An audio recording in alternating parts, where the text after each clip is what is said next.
O professor Amaral está pronto? Será que ele já está?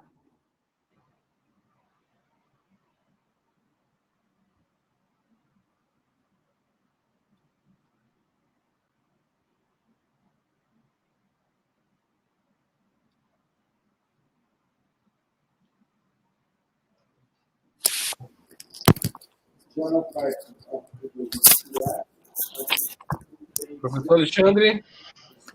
Oi, meu amigo. Presente. Presente por aqui. E aí? Tranquilo? Tranquilo. E Amaral, por onde anda? Tá aqui, eu já estou convidando ele aqui para poder entrar com a gente, ó. Tá bom. Cadê ele aqui? Entrou. Aqui. E aí, professor? Tudo bem? Tudo bem. Ah, apareceu aí o vídeo dele. Aí também a Lia. Prazer, Lia. Prazer, Mil, tudo bem? Grande prazer. Eu vou iniciar a transmissão de vocês. Nós ainda não estamos transmitindo. Ah, tá. Mas eu vou dar nós já estamos gravando, mas não estamos transmitindo. Eu vou iniciar a transmissão de vocês e aí vocês podem ficar à vontade aí. Tá bom? Eu vou lá para a sala do Mais para acabar lá a palestra lá. Perfeito. Tá, eu volto professor, para assistir sua aula. Cerimônia, viu? Fernando, está me ouvindo? Você está ouvindo, Alexandre? Vê se está cerimônia. Está compartilhando? Ainda não. O som está um pouco ruim, viu? O som está ruim? Eu acho melhorou. que Melhorou um pouquinho mais. Põe mais perto da boca, eu acho que fica melhor. Melhorou muito. Melhorou. Professor, quer tentar compartilhar sua aula? Clica no mais, por favor. Eu já cliquei, vê se compartilhou. Ainda não. Não. Vamos lá. Compartilhar a tela. Isso. Agora clica. Janela do aplicativo. Isso. Compartilhar. Perfeito. Ah, já aprendeu tudo, professor? O Mil, daqui nós vamos direto para a discussão daí, no caso, né? Que vão os três palestrantes, terminando a dele, né? Terminando aqui, a gente pode fazer a discussão até nessa sala mesmo. Tá ótimo. Tá bom? Eu acho que a gente pode vir para cá, porque né, eu chamo o Jonas lá, a gente vem para cá e faz a discussão aqui com o professor Alexandre aqui. Tá bom? Perfeito. Um abraço. A minha imagem está aparecendo? Está. Perfeito. Não, mas eu digo a minha câmera. Sim, a gente está lhe vendo. Ah, tá. Tá aí com um belo terno, muito elegante. Olha, rapaz, não brinca não, hein? Como é que a gente vai começar agora? Você que sabe, por mim. Não sei se a gente tá no ar já. Eu não sei se está gravando, você está vendo? Antes estava aparecendo em cima que estava gravando, né? Deixa eu perguntar aqui ao pessoal.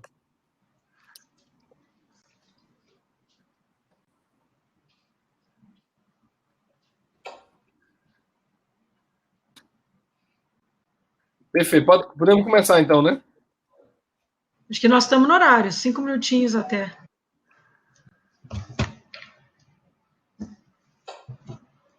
Perguntando aqui. Acho que podemos. Também acho que alguém está respondendo para a gente aqui. Segundo.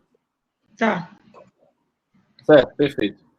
Então, pessoal, vamos dar seguimento à nossa mesa da síndrome de pós-laminectomia, né? Enfim, de coluna falida. O nosso palestrante será o Dr. Alexandre Amaral. Quem vai introduzir o professor Alexandre Amaral é... Eita, desculpa. Lia Peloso. Não, é você que vai falar o... Não, você que vai introduzir o professor Alexandre. Na verdade, você que tem que falar o currículo, não é? Não, é você que fala. Não tem. Ah, tá aqui comigo, não tem problema não. Fica tranquila. Um segundo, é porque o currículo do professor Alexandre é muito grande. O professor Alexandre Amaral é professor assistente da disciplina de neurocirurgia do Instituto de Pós-Graduação Médica Carlos Chagas. Ele é neurocirurgião funcional do Hospital Federal dos Servidores do Estado, chefe do Serviço de Dor do Hospital Federal dos Servidores do Estado e diretor do Centro Multidisciplinar de Dor do Rio de Janeiro. Ele vai falar para a gente sobre a neuroestimulação medular na síndrome da coluna falida, quando indicar e as evidências. Divirtam-se e tirem todas as suas dúvidas com o professor Alexandre Amaral. Boa noite. Podemos começar? Perfeito. Podemos, professor? Podemos. Antes de começar, Fernando, eu queria dar parabéns. Eles não estão aqui, mas que fique gravado. Eu que já presidi um congresso, a gente sabe do esforço que é. E é incrível o feito que eles estão fazendo. Quem não está aqui presente, não na minha aula, no evento, está perdendo um evento maravilhoso e está perdendo um evento brasileiro, internacional, e um esforço inacreditável que está sendo feito pela medicina, sobretudo pela medicina do tratamento da dor, pela medicina intervencionista. Espero que o Alexandre Mio, nosso presidente, que o Leandro Mamed, eles todos, e o José, né, o Zé Luiz, que é o presidente do evento, estão agraciados, porque eles merecem todo o agradecimento pelo esforço, que devem ter consumido muitos dias e noites deles, né? Não sei como não perderam cabelos como eu. Mas vamos lá, vamos falar da síndrome da coluna falida. A aula que me cabe é a neuroestimulação medular e a síndrome da coluna falida, né? Quando indicarem evidências. A declaração de conflito de interesse não há nenhum tipo de conflito de interesse na confecção ou apresentação dessa aula. Mas antes de começar essa aula, eu queria dar um passo atrás e dizer que eu tenho muitas dúvidas sobre o Back Surgery Syndrome, sobre quem falhou, se há falha na realidade, né? Houve realmente uma falha? Há uma falha na cirurgia? Há uma falha sobre a coluna do paciente? Há uma falha sobre o emprego da cirurgia? Há uma falha no paciente? Há uma falha do cirurgião? Isso faz com que nós, quando usamos esse termo, sobretudo nessa aula que eu estou dando, e isso pode um dia estar na internet, e eu já fui assistente técnico em várias causas judiciais, nós podemos estar imputando falha ou culpa a alguém, a algum colega, e não sei se isso é verdade. Então, eu queria chamar a atenção, sobretudo num evento desta magnitude, para que nós possamos pensar se não seria melhor nós fizermos um esforço junto para tentar redefinir o que é a Failback Surgery Syndrome ou a síndrome da coluna falida. E, sobretudo, por quê? Esse próximo slide vai falar sobre essas características desse doente. Esse doente ele vem de um doente que é muito debilitado, ele tem uma incapacidade para o trabalho altíssima, ele tem a dor dele lombar, ou a dor na perna, tem um índice altíssimo, e, sobretudo, o índice de incapacidade dele já é muito alto. Mas já é muito alto por quê? Por conta da cirurgia ou vinha já muito tempo antes? A mobilidade dele, a perda da mobilidade e da qualidade de vida dele, nesse trabalho mostra com muita clareza, é muito grave a forma com que esse paciente não consegue nem se cuidar.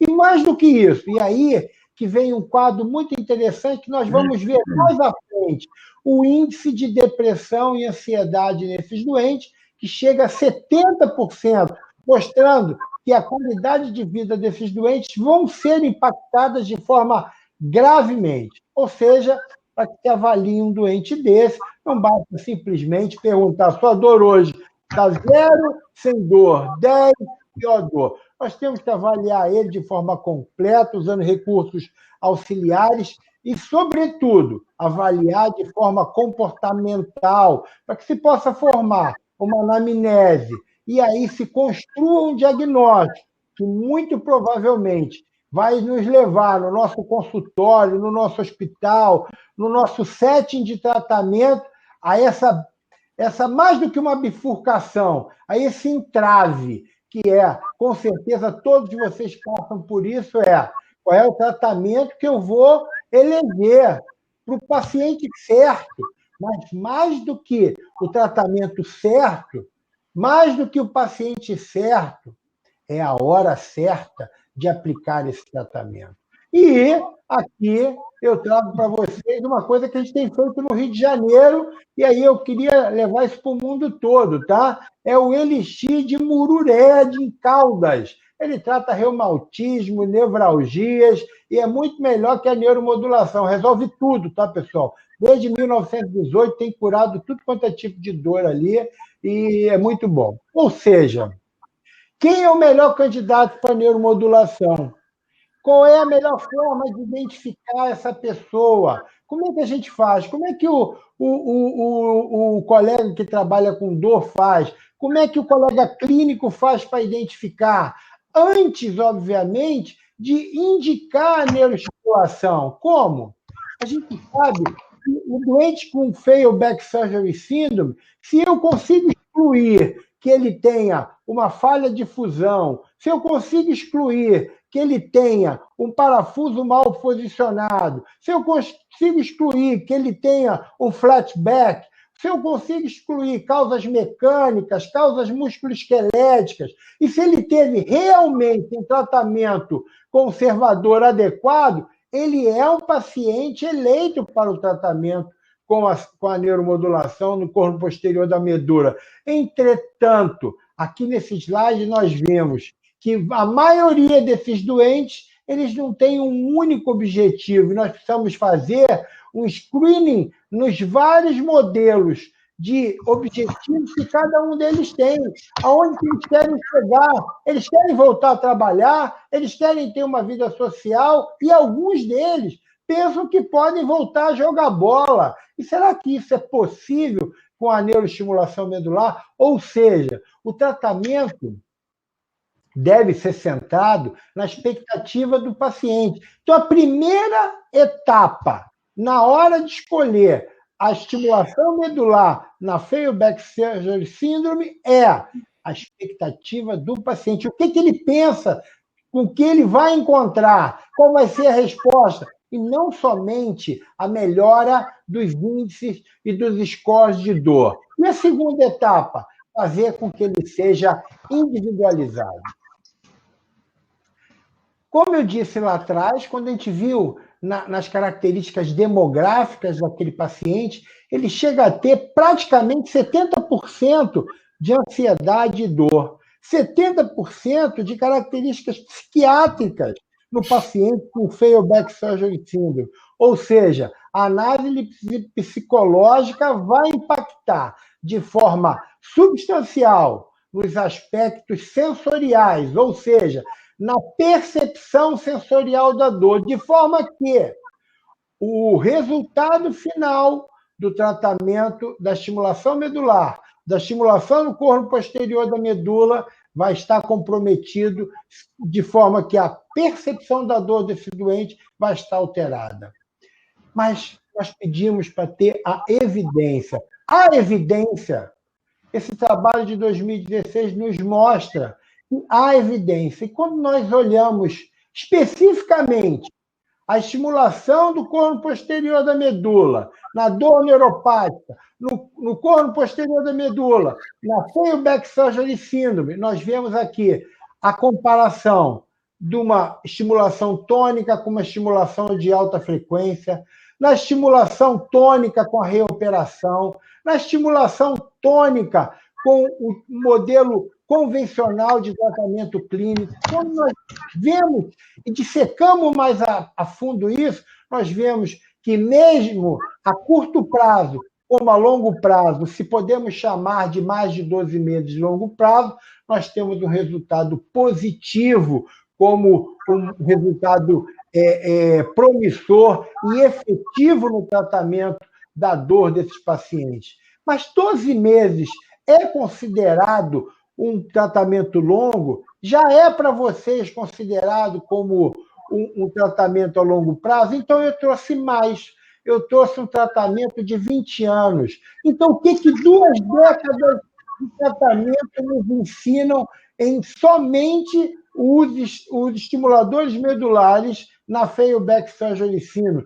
com um número grande, 224 pacientes consecutivos. Eles mostram mais do que nunca que existem complicações. Porque o que nós vemos é que é um procedimento simples. Passar uma eletrodo epidural não é nada demais. Não, tem infecção sim, tem mau funcionamento de hardware, ele quebra. Isso são poucos, são, mas ele quebra e pode levar a revisões. Há hematomas subcutâneos, há hematomas epidurais, há desconforto do gerador e a migração de eletrodos. Essas alterações todas podem levar a modelos de revisão, podem levar a ter que o eletrodo ou o gerador ou a técnica que nós estamos utilizando na neuromodulação do corpo posterior da medula seja trocada, ou seja, nós podemos ter que reposicionar um eletrodo, nós temos que trocar um eletrodo, nós podemos ter que retirar um eletrodo e trocar por um outro tipo. Como? Nós fazemos uma estimulação no corpo posterior da medula na coluna cervical. Quantos de vocês fazem uma tomografia e avaliam qual é o diâmetro do canal medular? Há espaço para o implante daquele eletrodo que vocês pensam? Ou seja, nós temos que levar em consideração o sistema que nós vamos utilizar.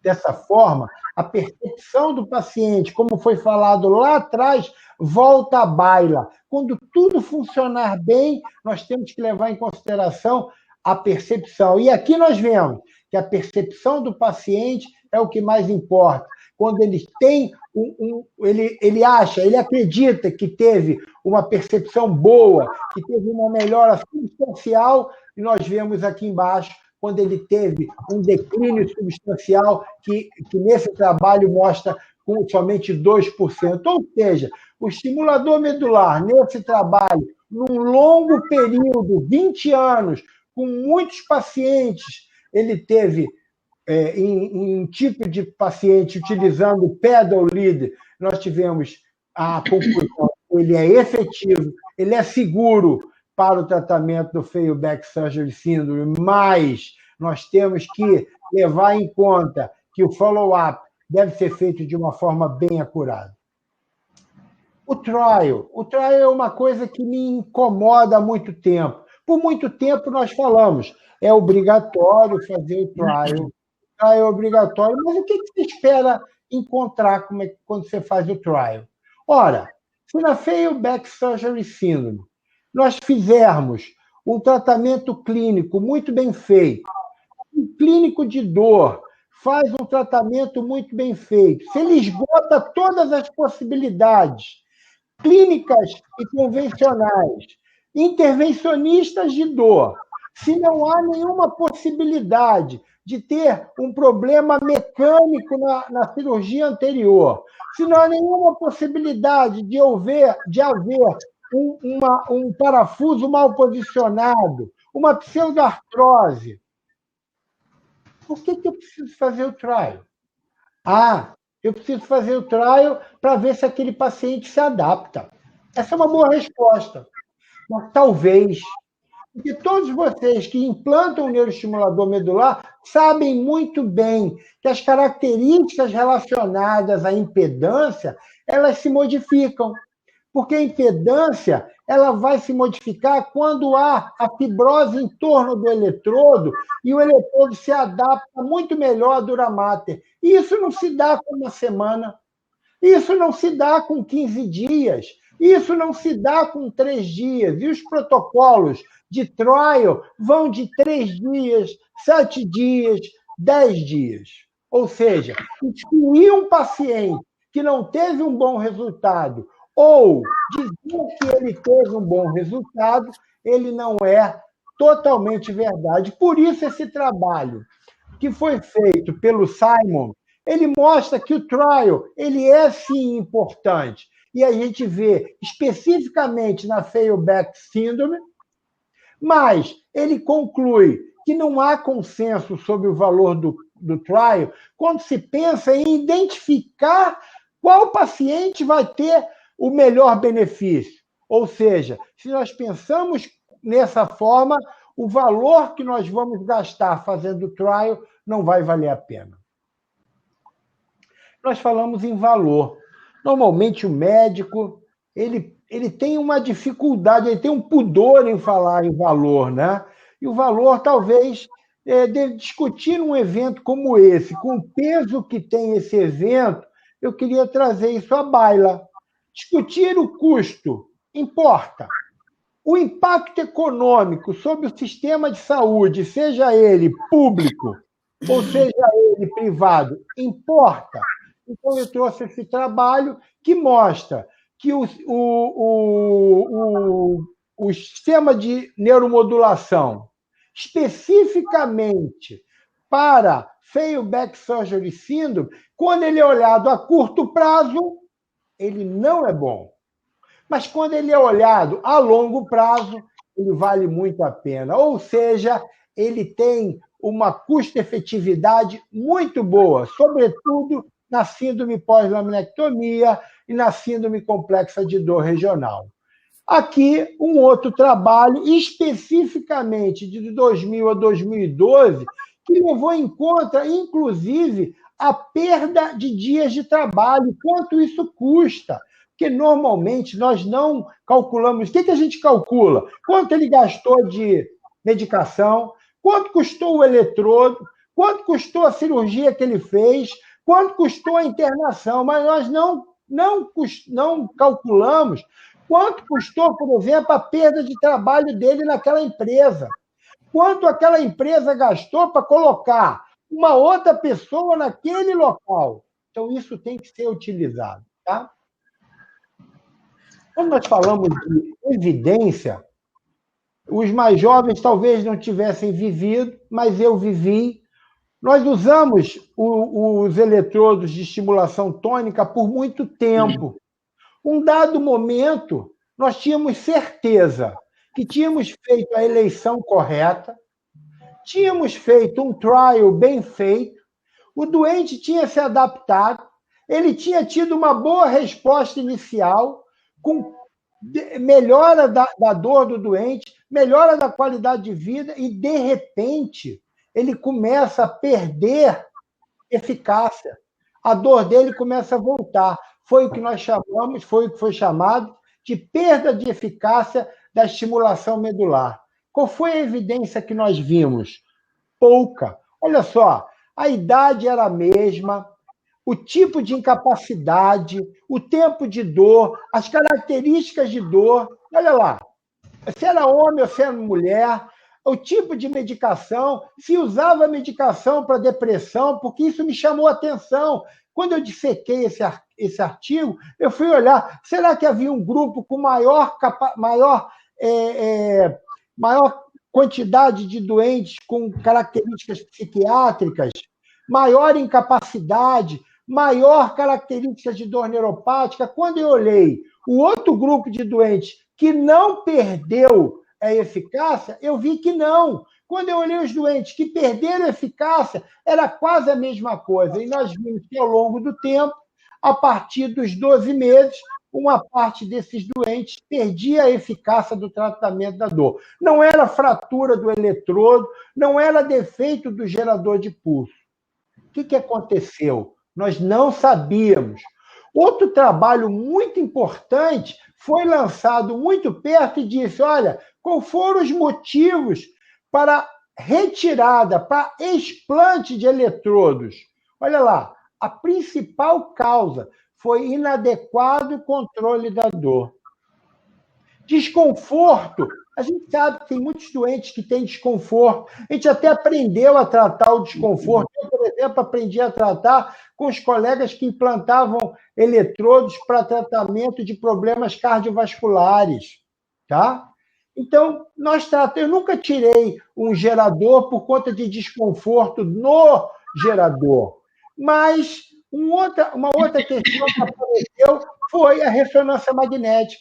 Esses doentes têm outras patologias, então eles precisavam fazer ressonância e nós retiramos sistemas. Eu retirei vários sistemas. Isso foi resolvido, porque apareceram os eletrodos compatíveis com ressonância e os geradores compatíveis com ressonância. Mas um problema permanecia sem resolução, que era o controle inadequado da dor, que, olha ali, eram 73% dos pacientes que tinham os doentes explantados. E, pasmem, é a mesma coisa da perda de eficácia. Ou seja, algo teria que ter sido feito. E lá em 2013, começou a aparecer algumas ideias de como se tratar esse doente que não mais com o modelo tônico. Então apareceram a alta frequência, o burst, várias formas de ondas, o sense, que começava a nos avisar se aquele doente ficava muito tempo sentado ou não. Todas essas opções nos foram dadas para a perda de eficácia da analgesia. E é isso que nós observamos aqui nesse trabalho, a intensidade da dor, que via muito bem ali em verde, a partir dos 12 meses ele perdia eficácia, tanto na perna quanto no pé. O que a gente via? A gente via que esses doentes se davam com uma dor insatisfatória. E o que nós começamos a fazer? Trocar a estimulação tônica aqui nesse trabalho, por exemplo, para uma estimulação de alta densidade. Mas a alta densidade sozinha não resolvia. Vários outros modelos de neuromodulação apareceram. E aí, em que eles diferem? Em primeiro lugar, rapidamente, em que eles diferem? A maioria deles apareceu eles ficam abaixo da sensibilidade, ou seja, eles são o que a gente chama de parestesia free. Depois disso, eles têm a mudança na frequência do pulso, na amplitude do seu pulso e no comprimento do seu pulso. E você vê que muitos deles chegam a ser parecidos e outros mostram uma diferença muito grande. Por isso que nós vamos ver a diferença do resultado. Aí nós temos, na comparação da evidência, o burst, onde nós temos nos membros, ele vai ser superior ao placebo, ao tônico. Desculpa. Na parte lombar, vai superior ao placebo, ao tônico, mas vai ser igual na parte lombar, ao tônico e à alta frequência.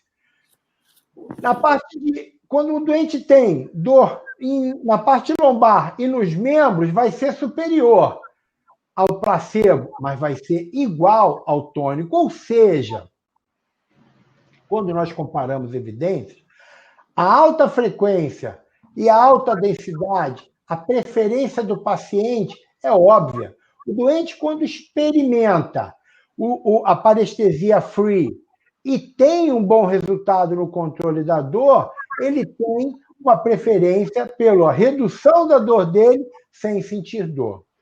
Quando nós comparamos alta frequência com baixa frequência, ou melhor, alta frequência com tônico, nós temos o melhor resultado da alta frequência. E o que há de evidência para a coluna cervical? Porque a maioria desses trabalhos vão falando especificamente da coluna lombar, eventualmente da coluna dorsal. E quando nós vemos a relevância dos resultados, quando o paciente relata diretamente a melhora da dor, ou quando nós vemos o índice de incapacidade pela dor baixando quando nós utilizamos na failed back surgery síndrome cervical. A qualidade de vida aumenta e a satisfação do paciente é reportada como melhor. Em conclusão, há uma evidência efetiva de melhora desses doentes e de que esse tipo de neuromodulação pode ser aplicada à coluna cervical. Entretanto, nós ainda temos que ficar atentos, porque alguns desses pacientes têm um bom resultado, muitos deles vão ter um bom resultado com qualquer dos tratamentos para o tratamento da dor, e nós vamos ver muitos nesta noite e nos próximos dias, mas outros vão continuar retornando sistematicamente como um fantasma que vai perseguir o profissional de saúde em função de não responder às terapias aplicadas. Isso por quê? Porque esses pacientes têm uma alteração no sistema de percepção da dor dele. Então, tanto faz se nós fazemos um tratamento de intervenção no corno posterior da medula, na córtex motora ou dentro do cérebro desse paciente. Esse paciente tem uma doença muito mais grave. Muito obrigado. Parabéns aí, professor. Parabéns aí, o senhor foi incisivo no tempo. Parabéns pela palestra também, excelente. Acho que agora a gente vai ser direcionado para a sala de discussão, ou eles vão vir para cá, né? Pelo que eu entendi, os demais palestrantes. Vai ser aqui a discussão. É. Eu estou chamando o professor Marco. Professor Marco? O professor Marco Pamaio está entrando aqui agora. ¿Qué tal? Hola, profesor. ¿Qué tal, Fernando? Hola. ¿Qué tal? Hola, Marco, ¿cómo está? ¿Está bien? Todo muy bien. Qué gusto verlos. Gusto te ver también, amigo. Muito gosto. Te extraño. ¿Cómo va todo? ¿Cómo desarrollando el Congreso? Sim, está muito bem. Estamos acá com um público muito bueno. E o professor Alexandre Amaral, do Rio de Janeiro, acabou de palestrar para nós sobre o papel da estimulação na medula falida. E nós estamos aqui aguardando, só estava aguardando o Jonas, que deveria estar aqui, não consegui achar o Jonas. Imenso prazer estar com você. Mas você quer fazer algum comentário, Fernando? Não, assim, só perguntar ao professor Alexandre. Professor Alexandre Amaral. Sim. Está ouvindo? É uma honra. Eu sei como é complexa a aceitação do diagnóstico de síndrome de coluna falida ou pós-laminectomia.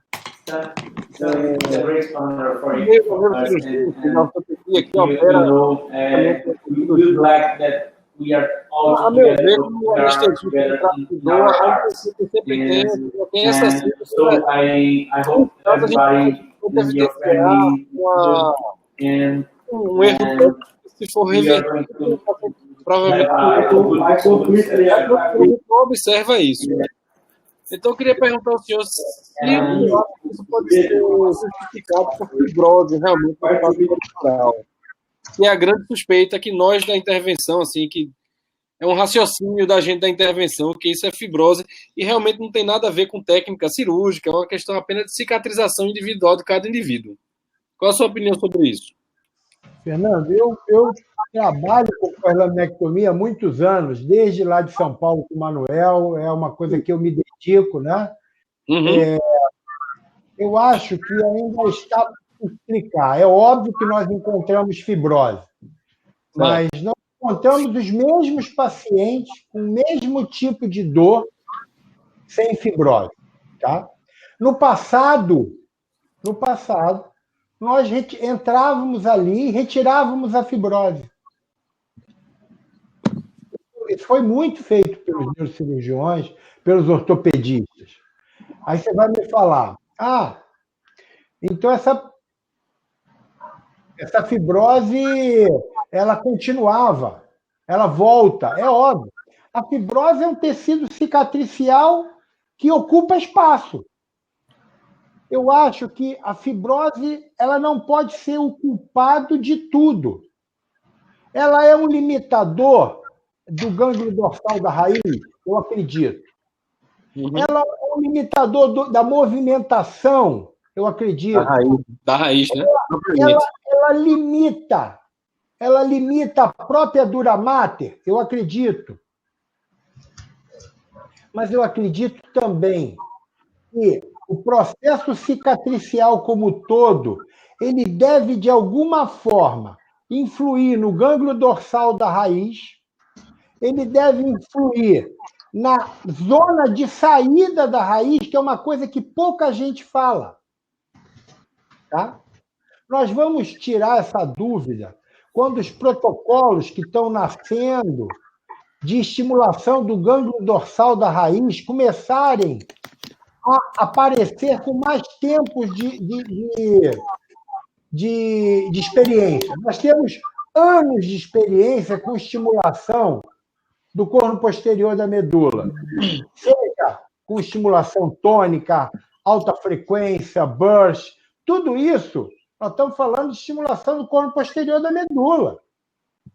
Eu quero saber, e aí vai trazer para todos nós algum tipo de explicação quando nós estivermos estimulando somente o gânglio dorsal da raiz. Porque, pensa comigo, se eu tiver algum tipo de razão e se houver alguma tração na zona de entrada da raiz da medula, isso for uma razão, nós vamos ter resultados diferentes. Não estou dizendo que vai ser mau resultado. Eu estou falando que o modelo de estimulação vai ser diferente. Será o teste, será o grande teste. Não teste, mas eu digo, Fernando, para que se entenda e se comece a separar joio do trigo. Porque hoje o que nós fazemos é estimular tudo ao mesmo tempo. Alguns modelos de estimulação que nós fazemos, eles botam um campo magnético tão amplo que ele chega quase perto da zona de entrada da raiz. Tanto é que alguns doentes sentem o estímulo lá perto da raiz e é desconfortável. Ou seja, nós estamos fazendo a estimulação muito lateral, né? Quando se fizer, e já está se fazendo lá fora, Estados Unidos e Europa, a estimulação lateral no gânglio dorsal da raiz, nós vamos estar fazendo uma estimulação completamente diferente do que a estimulação do corno posterior da medula. Quer dizer, o senhor acha que se a gente fizer uma estimulação mais específica, andar por andar, gânglio por gânglio, a gente vai ter respostas diferentes. Exato. Nós vamos descobrir pacientes diferentes. Entendi. Perfeito. Nós vamos identificar quem é quem. Quem vai melhorar mais com o quê? Entendi. Tá? Perfeito. Doutor Marco, nos escuta? Acho que não. Não. Doutor Marco, Marco, deixa eu ver aqui. Ele está mudo. Ele está mudo, né? Tem como a gente interferir Marco, nisso? Eu já ativei a dele aqui já. Doutor Marco, nos escute agora. Doutor Marco? Às vezes é ele que tem que acionar a câmera, a dele, lá na lateral superior. Não, ele já está com a dele ligada aqui. Ele está... Deixa eu ver se ele está digitando alguma coisa. Ele está. Está falando que está aqui. Diga algo. Se eu pedir para ele, diga algo. Ele não escuta. Hola. Sim, estamos ouvindo. Sim, estamos ouvindo. Pero no puedo escucharlos. Não? Sua voz sai clara. Estamos ouvindo. Pues tengo encendido el audio con todo el volumen, pero no puedo escucharlos. Engraçado. Ele não consegue nos ouvir. Por que será? Ele está com o microfone. O microfone está normal. Tá. Todos. Uhum.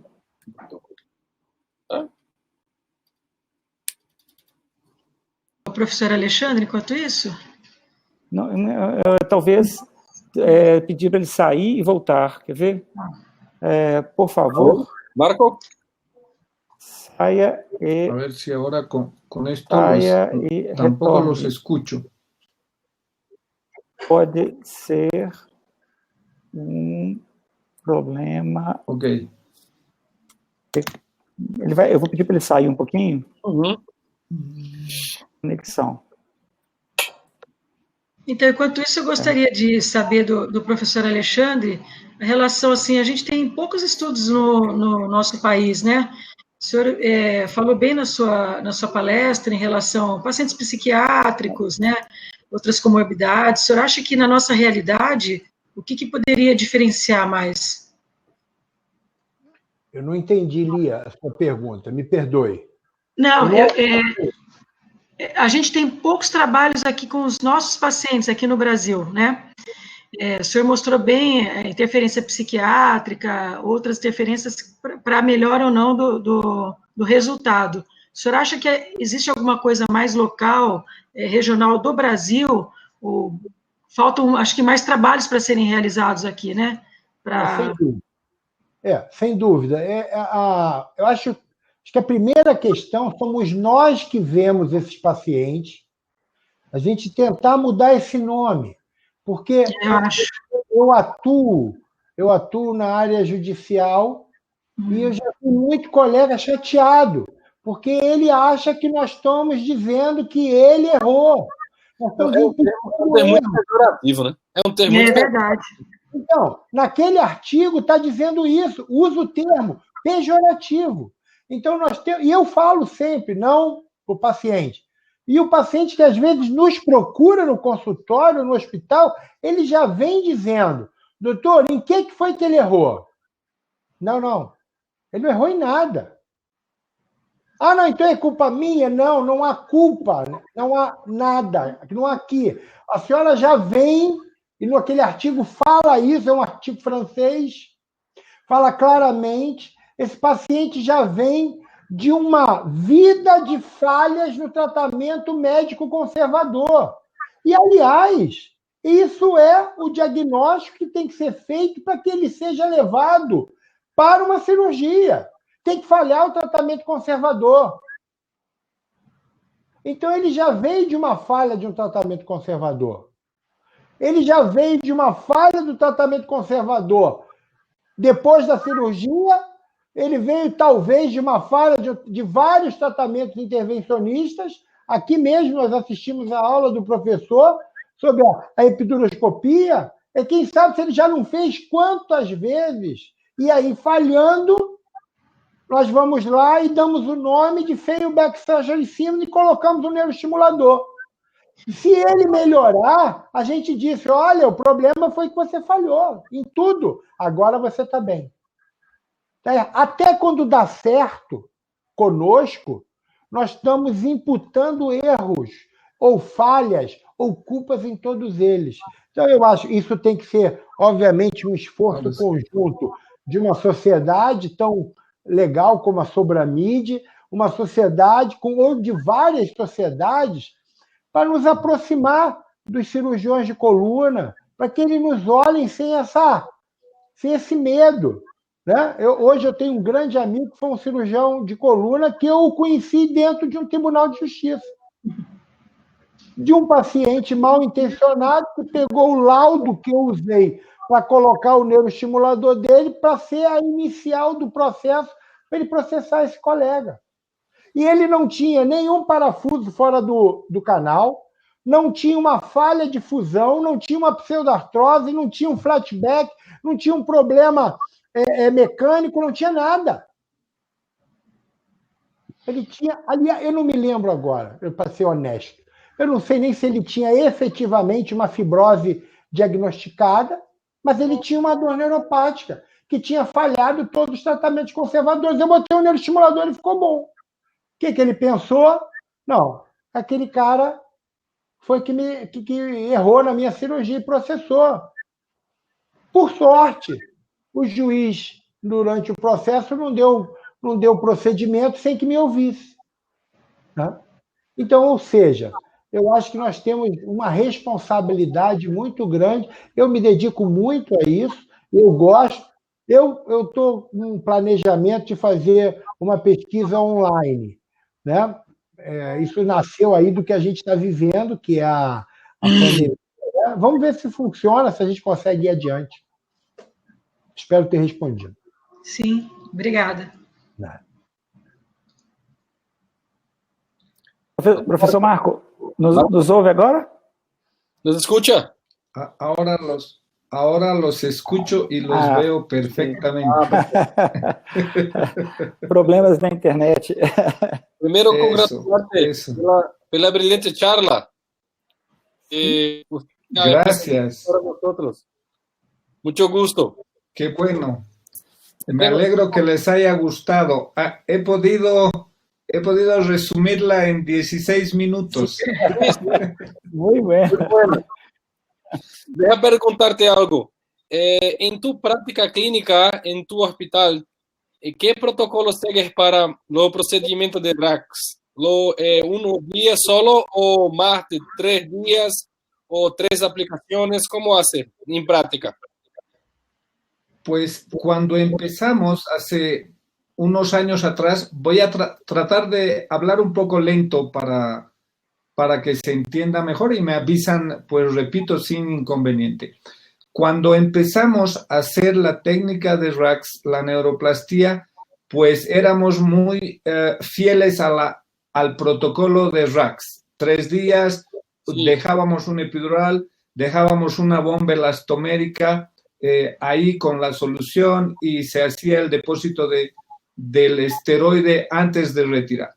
Pues eso, a medida que el volumen de pacientes va aumentando, es impracticable, no es algo real, por lo menos en mi hospital. Esta técnica se hace, la neuroplastía epidural, hoy en día por lo menos 3 o 4 a la semana, dentro de otros procedimientos. Hay muchos pacientes, ustedes saben perfectamente que no llegan solamente con fibrosis postquirúrgica o para neuroplastía, pues va a haber una radiofrecuencia de por medio sacroiliaca o de faceta o alguna otra técnica. Entonces, ¿qué es lo que estamos haciendo ahora y qué les enseñamos a la gente que viene? Esta técnica la hacemos en 3 tiempos, separados 15 o 20 días. Pero en el primer, segundo y tercer tiempo, más o menos 1 hora, 1 hora y media, se hace la neuroplastía, se ve después del epidurograma, se hace alguna otra técnica que esté ese mismo enfermo, sacroiliaca, facetas, lo que fuera, se repite una vez más la neuroplastía, pasa a recuperación y a las 2 o 3 horas se va a su casa. Entonces, no queda el catéter epidural, se hace un depósito de esteroides antes de retirar el catéter, pero 2 o 3 horas de vigilancia en la sala de recuperaciones y se va a la casa, porque también el hospital tiene mucha limitación en internación. Normalmente no hay espacio, no hay camas disponibles, pero en todo caso nos hemos acomodado mucho a este sistema. 2 o 3 semanas después volvemos a repetir esa técnica y una tercera vez, eventualmente una cuarta vez.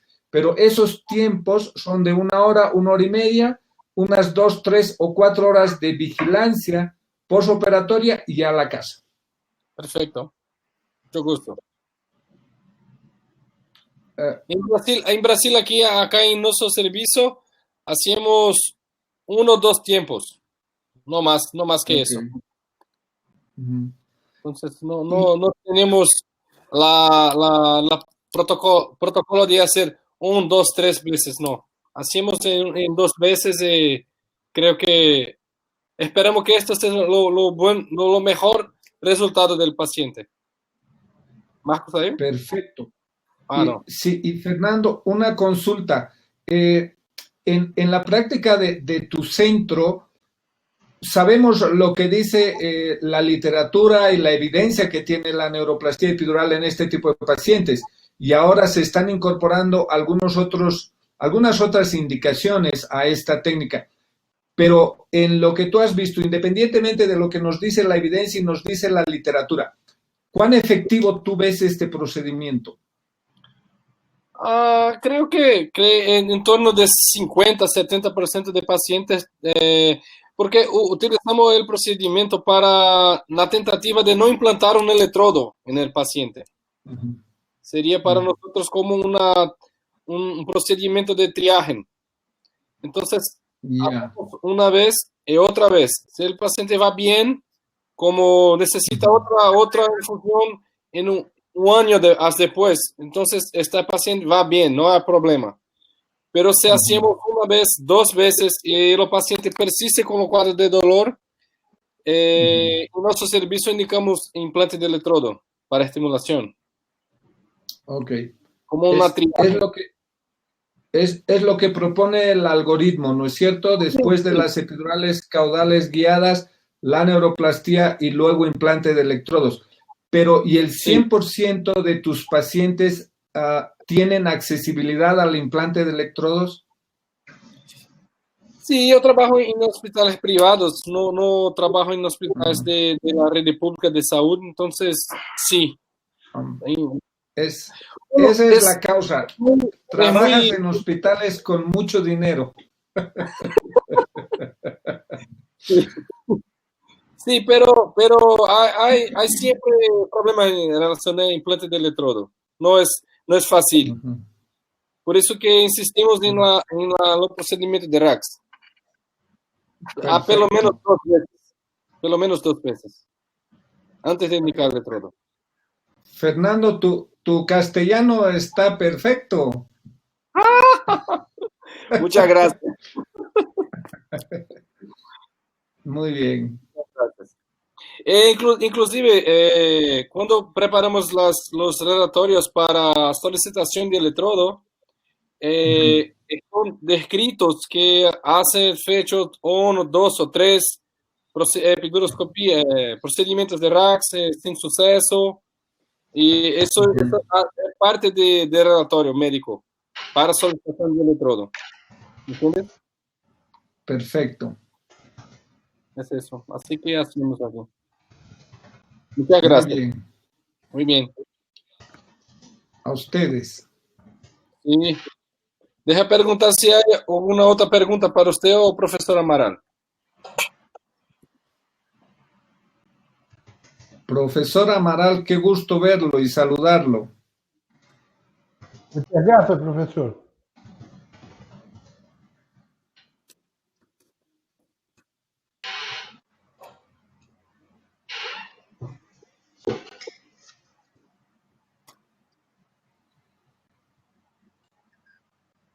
Eu acho que não.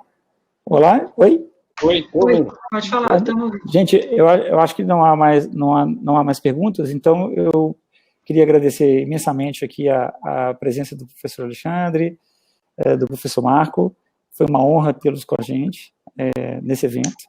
Lia, Fernando, vocês, como sempre, fantásticos. Né? Não há palavras no meu coração para agradecer a presença de vocês aqui. E aí eu gostaria de encerrar essa sala e convidar os colegas agora para que a gente possa ir para a sala do professor Jacobsen. Acho que agora é a aula dele, não é isso? Então vamos lá para... 20h35 agora. Isso, é o professor Alexandre que vai ser o presidente, né? Isso. Né, professor Alexandre? Vamos para lá, então, que o senhor vai apresentar-nos lá. Não. O Stanley não vai dar aula? O Stanley já... Pedro, agora a gente vai para a sala do Manuel. Professor Manuel. Agora, o Stanley já está dando aula, o Stanley já está acabando a aula dele. Ah, tá. E aí agora nós vamos para a aula porque nós estamos com o nosso tempo contado, né? Então a gente está seguindo o cronograma absolutamente certinho. no horário. E agora nós vamos, já vai abrir a sala do professor Manuel, já, inclusive, agora. Já está lá o nome dele lá em cima. Aí eu clico na sala dele. Só clicar em cima. Isso. No nome dele. Boa noite, Marco. Chao, boa noite. Sí. Profesor, gracias y felicidades a ustedes. 1000 felicidades y muchas gracias. Muchas gracias a todos. Buenas noches. Chao. Buenas noches. Chao, Chao, gracias.